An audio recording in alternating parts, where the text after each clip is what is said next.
like you said, Mike, hard to really gauge and take away from the game on Saturday night. But are you surprised at how little action I think the tight ends are getting right now? I feel like the last 2 games, at least, like we haven't seen a ton of Nick Muse, Jaheim Bell.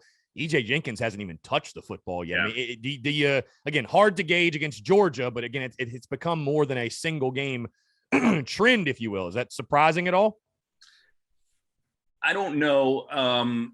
Eli Drinkwitz, I don't know if you remember this, but during SEC Media Days, he kind of had that quip, and he said something like, I want to thank Shane Beamer for telling everybody that they're going to throw to the tight ends this year.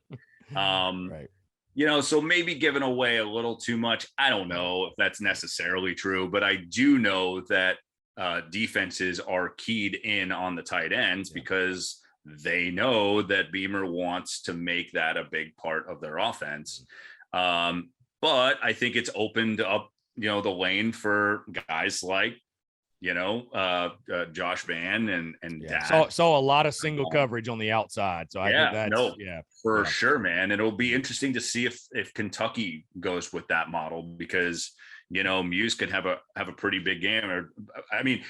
I will say this: Jaheim Bell, they've got to find a way to get Jaheim Bell the ball more. I agree. And I mean, even if they use him, in the run game, I mean, he had that run that for a touchdown called back, when Nick Muse had the hold.